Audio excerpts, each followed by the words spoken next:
Ça y est, vous avez acheté votre premier drone et vous êtes tout content. Maintenant vient ce moment assez stressant du premier vol avec. Alors attention à ne pas faire n'importe quoi. Allez, ne vous inquiétez pas, aujourd'hui justement, nous allons voir ensemble plein de conseils pour débuter avec son drone.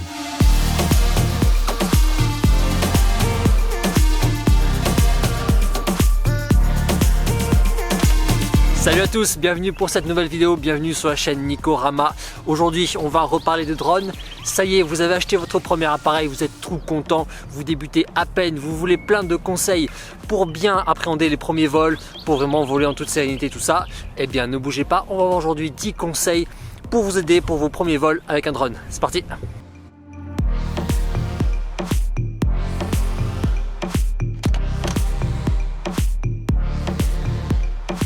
Conseil numéro 1, c'est bon, vous avez reçu même la boîte du drone, vous ne l'avez pas encore ouvert, tout ça, vous n'avez même pas encore allumé le drone. Et bien justement, ne l'allumez pas tout de suite, c'est avant, il faut bien charger toutes les batteries du drone, mais également la batterie de la radiocommande et la batterie même de votre téléphone, si votre radiocommande n'a pas un écran et que vous aurez besoin du téléphone pour voler avec. Pourquoi? Et bien en fait c'est comme pour les appareils photo, pour les ordinateurs quand vous l'achetez, au tout début il faut toujours charger au maximum les batteries pour qu'ensuite elles puissent fonctionner de manière optimale. Alors c'est très important de le faire et notamment pour le téléphone parce que quand vous allez faire l'initialisation de tout l'appareil, souvent 9 fois sur 10 voire tout le temps, vous aurez une mise à jour à installer et une mise à jour qui va se faire seulement si vous avez vos appareils chargés. Sur les drones DJI comme sur les autres marques en fait il y a des sécurités pour les mises à jour. Si un de vos appareils tombe en dessous d'un certain pourcentage, sur DJI je crois que c'est 20%, et bien la mise à jour va se stopper automatiquement et ça peu importe que ce soit le drone, l'appareil photo ou la radiocommande. Donc toujours bien charger ces appareils au tout début avant même de les allumer pour pouvoir avoir des batteries qui sont bien optimisées et pour pouvoir faire la mise à jour facilement.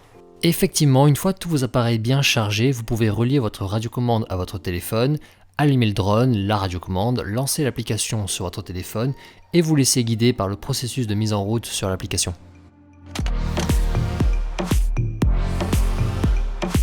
Deuxième conseil, pareil, vous allez le faire toujours en intérieur, pas besoin encore de sortir dans un endroit où vous voulez voler. C'est tout simplement un petit peu apprendre en fait l'application qui correspond à votre drone. Si c'est un drone DJI, ce sera DJI Fly. Ça, apprendre l'application, voir un petit peu les réglages, où sont les différents paramètres. Vous pouvez le faire en intérieur avec le drone allumé sans l'avoir fait décoller. Vous êtes beaucoup plus tranquille, vous n'avez pas la pression avec le drone qui est en l'air. Vous pouvez tranquillement apprendre d'abord en premier lieu l'application un petit peu, découvrir tous les menus et ensuite passer en extérieur pour pouvoir faire les premiers vols. Yes, prenez le temps chez vous de découvrir où se situent les paramètres les plus importants, comme la hauteur du RTH, qu'on va voir plus tard, les fonctions de décollage et atterrissage, les différents modes de vol, la touche Rec Stop par exemple. Sur DJI Fly, grosso modo, vous avez votre écran principal qui est le retour image. Ici à gauche, vous aurez les fonctions importantes de vol, comme la vitesse ici, ou encore la fonction de décollage et atterrissage ici au centre. À droite, c'est plutôt la partie caméra avec la sélection des modes photo, vidéo ou autres, les réglages caméra en bas à droite, et la fonction Rec Stop ici au centre. Dans l'angle en haut à droite, vous allez retrouver tout le menu avec tous les réglages possibles répartis dans plusieurs onglets. Prenez le temps d'explorer un peu tout ça avant d'aller voler. Et une fois que vous serez à l'aise avec l'application, dans un second temps, je vous invite à découvrir cette vidéo là dans laquelle je vous présente 10 fonctionnalités méconnues de DJI Fly mais qui sont bien pratiques. Ça y est, vous avez fait toute l'initialisation de l'appareil, vous avez tranquillement appris DJI Fly à l'intérieur, maintenant vous êtes prêt pour aller faire votre premier vol. Et bien dans un premier temps, il faut bien entendu trouver la zone idéale pour faire son premier vol, une zone au maximum dégagée, comme là où je suis actuellement en fait, tout un champ ou tout un endroit où en fait, vous avez très peu de décors, très peu d'éléments. Surtout ne commencez pas en intérieur, ne commencez pas non plus dans votre jardin, hormis s'il est immense votre jardin, là ça ira à la limite. Parce que pour un drone en fait, un jardin c'est rapidement petit. Lui il peut vraiment se déplacer rapidement à gauche à droite. Un jardin qui fait 10-15 mètres pour lui il va le faire en 2 secondes. Donc au maximum un champ, un endroit dégagé où il y a peu d'arbres, peu de relief, où il y a aussi également peu de population qui passe. Un endroit en fait désert, vous êtes tranquille. En parlant de ça, je ne vous ai pas dit, mais derrière moi, cette petite colline qui paraît tranquille, eh bien c'est un volcan, rien que ça. Et c'est mon nouveau terrain de jeu, truc de ouf. Et oui, bienvenue dans le Puy-de-Dôme, il va y avoir beaucoup plus de vidéos dans le Puy-de-Dôme maintenant parce que c'est ici que j'ai déménagé. Il y aura toujours du Cantal également, mais un peu plus de Puy-de-Dôme. Et qui dit Puy-de-Dôme dit chaîne des volcans, chaîne des puits, et ça c'est trop cool. Et il y en a un derrière moi, ici. Et ici c'est le même en fait, c'est le puits de Combegrasse devant lequel je me suis posé pour cette première vidéo dans le Puy-de-Dôme comme ça. C'est trop cool, je vais pouvoir enchaîner tous les volcans maintenant, ça c'est trop chouette. Je me suis pas mis dessus, désolé, parce qu'il y a toujours des gens qui randonnent, donc pour être tranquille pour la vidéo, voilà. Mais je vais faire voler le drone, je vais vous faire des petits plans avec.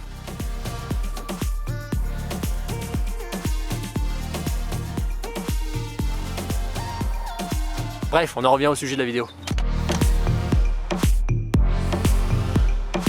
Conseil numéro 4, il me semble, j'ai déjà perdu le compte comme d'habitude, c'est bon, vous avez trouvé l'endroit où vous voulez voler, tout ça, vous avez allumé les appareils, ils sont bien reliés entre eux, tout est nickel, et bien ne décollez pas tout de suite, c'est hyper important au tout début, notamment pour le premier vol, de faire en fait plein d'étalonnage de l'appareil, un étalonnage, un calibrage en fait qui concerne différents éléments de l'appareil. Alors certains c'est très facile, ils seront marqués en fait directement sur l'application DJI Fly, vous aurez une notification qui va vous dire de faire l'étalonnage, notamment l'étalonnage du compas. Sur l'application, ici en haut à gauche, vous pouvez avoir des messages d'alerte, avec notamment celui-ci, étalonnage du compas requis. Cliquez dessus et vous pouvez faire manuellement l'étalonnage en suivant la procédure. Cette opération, il faut toujours la faire au début, et par la suite, pour les prochains vols, on n'est pas obligé de la faire systématiquement, mais si l'avertissement revient, prenez bien le temps de le faire à chaque fois. Dans le menu de DJI Fly, on peut retrouver l'étalonnage du compas dans l'onglet sécurité ici. Mais vous avez également l'étalonnage de la nacelle, l'étalonnage de l'IMU que vous pouvez faire au début. Je vous conseille au tout début de tous les faire, comme ça votre drone sera vraiment nickel, il sera quand même bien calibré, bien étalonné et vous pourrez voler avec en toute sérénité. L'étalonnage de l'IMU, pareil, c'est dans l'onglet sécurité juste ici et l'étalonnage de la nacelle, vous pouvez le retrouver dans l'onglet contrôle. Un truc bête aussi, si vous avez mis une carte SD pour enregistrer vos images, n'oubliez pas de formater la carte SD au tout début directement via l'application. Grâce au formatage interne à l'application, vous êtes sûr en fait que la carte sera au bon format par rapport aux paramètres de l'appareil. Pour formater sa carte SD dans DJI Fly, vous allez dans l'onglet caméra juste ici, vous sélectionnez bien carte SD et vous pouvez formater. Conseil numéro 5, cette vidéo avance tellement vite, on est déjà à la moitié et ça tombe bien parce qu'il va bientôt pleuvoir donc je me dépêche un petit peu au lieu de blablater comme ça exactement. Conseil numéro 5, c'est le RTH. Si c'est votre premier vol, il sera réglé n'importe comment. C'est très important de régler le RTH qui veut dire Return to Home, retour à la maison entre guillemets en français. En gros, le RTH, c'est une fonctionnalité que maintenant tous les drones ont quasiment. C'est une fonctionnalité où si le drone perd en fait le signal avec la radiocommande, il va revenir automatiquement à son point de départ. Donc ça, il faut le régler. Mais alors, que faut-il régler? Eh bien, la hauteur du RTH, plus précisément l'altitude. Rendez-vous dans l'onglet sécurité et vous avez ici l'altitude du RTH à régler. Si le drone perd le signal et lance automatiquement donc le RTH, il va alors se placer à la hauteur que vous avez définie ici pour son vol de retour. C'est vraiment important de le faire, notamment quand vous débutez. Tout bêtement, si vous avez un arbre entre vous et le drone et que le RTH a été réglé à une hauteur plus faible que l'arbre, et bien au retour, paf, il va se planter dans l'arbre alors que c'est juste une question de RTH non réglé, c'est dommage. Donc mettez toujours un RTH assez élevé au début, pas non plus à 150 mètres, hein. On va dire à 70-80 mètres, c'est toujours un peu plus sécurisant selon le dénivelé que vous avez. Voilà, ça vous évitera des crashs au tout début si vous perdez le signal. Alors c'est un signal qu'on perd très rarement, mais au tout début quand on n'est pas très expérimenté, ça peut arriver, donc il vaut mieux faire attention. Allez, on y arrive doucement, vous êtes prêts pour le décollage. Il reste encore 2 petits conseils, hein, désolé. On va prendre son temps vraiment pour le premier décollage. Le 6e conseil de cette vidéo, c'est vraiment d'attendre que tous les signaux GPS aient été trouvés par l'application et par le drone pour pouvoir voler avec un vol bien stabilisé et surtout bien géolocalisé. Attendez ici d'avoir le message décollage autorisé. Avoir le bon nombre de satellites va permettre au drone d'être le plus stable possible et sa géolocalisation sera encore plus précise.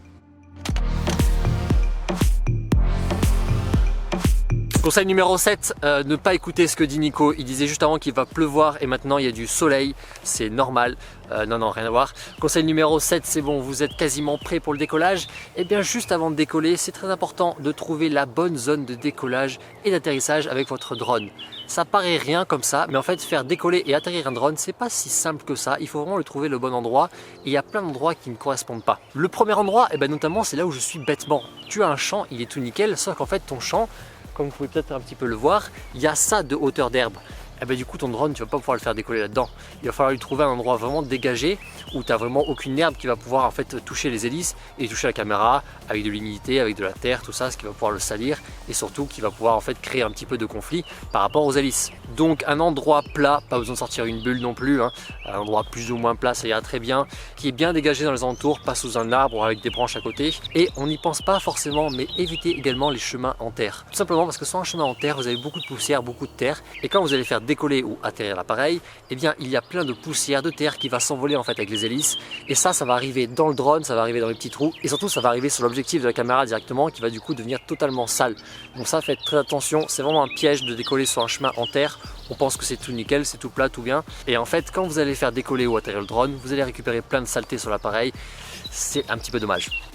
La solution en accessoire, c'est d'avoir un carton aplati avec vous pour pouvoir décoller facilement dessus, ou alors en solution payante, un tapis de décollage qui ressemble à ça. Vous pouvez en trouver plein sur internet, ça coûte environ 10-15 €. Rapidement, pour faire décoller un drone, c'est très facile sur DJI notamment. Vous avez juste en fait un petit logo ici à gauche, vous appuyez dessus, puis ensuite vous appuyez longtemps sur le logo au milieu. Ici le drone décolle et il va se mettre à 1,20 m en stabilisé automatiquement. Donc quand le drone décolle, bien entendu, reculez-vous, ne restez pas vraiment à côté de lui, prenez au moins 3-4 mètres de distance pour plus de sécurité. Pour l'atterrissage enfin, eh bien c'est là où c'est très important d'avoir défini une zone d'atterrissage à l'avance. Quand vous allez atterrir avec le drone, c'est pas comme le décollage, vous ne maîtrisez pas non plus au centimètre près là où il va se poser. Donc toujours prévoir une zone au moins de 1 mètre par 1 mètre où vous pourrez atterrir tranquillement. Pareil, vous vous placez le plus bas possible avec l'appareil au-dessus de la zone. Ensuite, vous appuyez sur le logo ici, vous maintenez au centre et l'appareil va se poser automatiquement au sol. Conseil numéro 8, c'est de garder le drone bien en vue lorsque vous débutez ou alors au moins être deux avec une personne qui peut en fait checker le drone à tout moment. Tout simplement parce que quand on débute, on maîtrise beaucoup moins le pilotage, on peut vraiment être un peu stressé. Gardez bien le drone en vue, c'est le meilleur moyen que vous avez de ne pas le cracher, de vraiment bien le situer dans tout le décor. Parce qu'une vue aérienne sur un retour image, c'est pas du tout pareil qu'une vue à l'œil, vous allez voir, vous êtes beaucoup plus perdu. Vous n'avez qu'un angle de prise de vue avec l'appareil, donc en fait on peut avoir beaucoup plus de mal à se situer dans l'espace. Donc checkez très régulièrement où est votre drone, notamment pour vérifier que vous n'avez pas d'arbres en fait ou d'obstacles qui sont à côté. C'est très piégeux, notamment quand on fait des marches arrière ou quand on fait des marches sur les côtés. On se dit bon, tout va bien, et en fait en reculant sans faire gaffe, on peut en fait récupérer des arbres qui sont derrière sans les avoir vus parce qu'on pilotait avec le retour image. Ce n'est pas du tout ce qui est arrivé à mon ami Étienne au Canada pour un de ses premiers vols justement, où il a fait l'erreur classique de faire un plan en marche arrière, il pilotait avec le retour image et qu'est-ce qu'il y avait derrière? Un arbre bien entendu. Je vous mets le rush ici, c'est toujours très amusant, ça arrive très souvent quand on est débutant, donc faites très attention. Ça faisait d'ailleurs partie des conseils anti-crash que je vous avais donné dans cette vidéo. Si vous voulez tous les connaître pour quasiment jamais crasher votre appareil, n'hésitez pas à aller la voir, je vous l'ai mis en haut à droite et en description.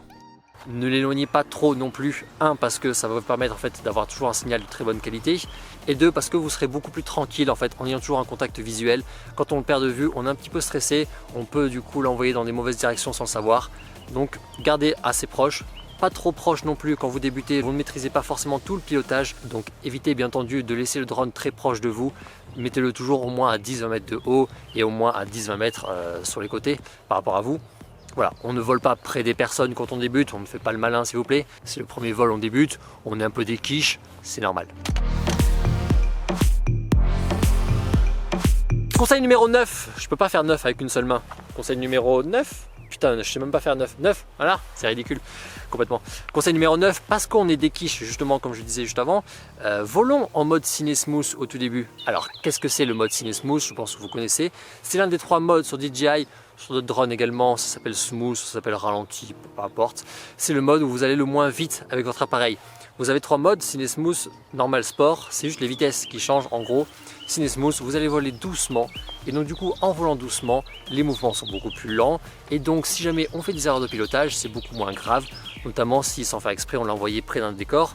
Si c'est en mode sport, et bien là vous avez des chances de le heurter. Si c'est en mode Cine Smooth, non, le drone va tellement lentement que vous aurez le temps, vous avez le temps en fait de faire des erreurs, tout ça.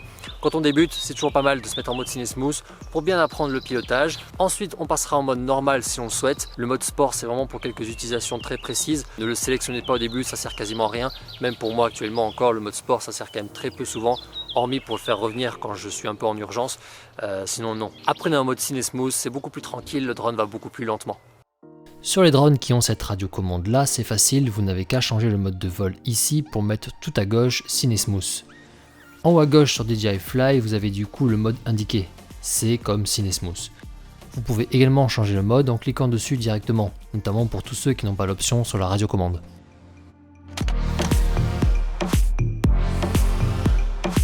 Et enfin, conseil numéro 10, messieurs, dames, attention à la batterie de votre appareil, de votre drone. On se fait rapidement avoir. Un drone, il y a quand même deux choses importantes à connaître. Déjà, la batterie, par rapport à la grande majorité des appareils, elle tient beaucoup moins longtemps.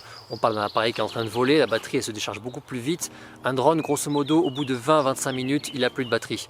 Donc ça n'est pas comme un appareil photo, comme un téléphone qui peut tenir des heures et des heures. Là, c'est vraiment un délai beaucoup plus court. Donc faites très attention à toujours bien surveiller le pourcentage de votre batterie. C'est pour ça aussi qu'il faut toujours avoir sa batterie bien chargée au tout début pour pouvoir faire un vol un minimum assez long. Et la deuxième chose qui est très importante, c'est comme c'est un appareil en vol qu'on a déplacé à gauche à droite, eh bien il faut compter le temps de retour de l'appareil vers vous et le temps d'atterrissage.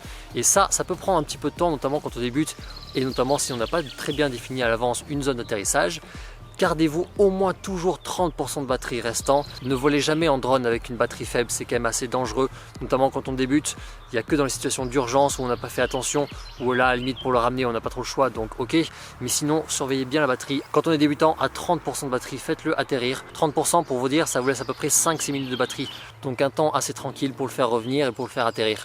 D'autant plus qu'entre 20 et 25%, l'application va commencer à vous signifier que la batterie est faible. Ça va vous créer du stress en plus parce qu'elle commence en fait à faire des bip bip de partout, à vous dire qu'elle va déclencher le RTH automatiquement, chose que vous pouvez annuler si vous avez envie. Mais voilà, ça va vous créer du stress en plus, vous faire potentiellement n'importe quoi.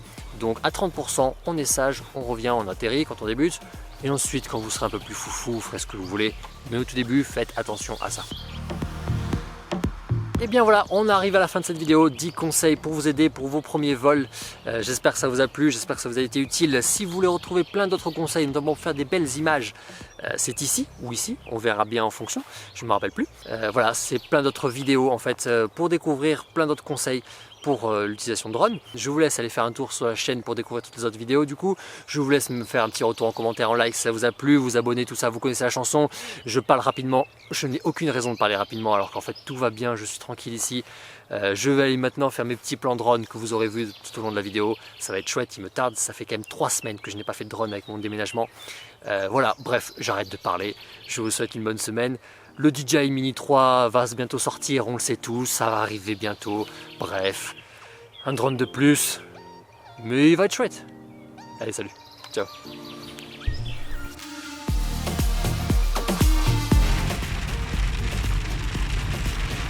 Ça y est, c'est la douche, c'est l'orage comme prévu. J'ai fini la vidéo pile à 10 minutes près. Nickel, beau gosse.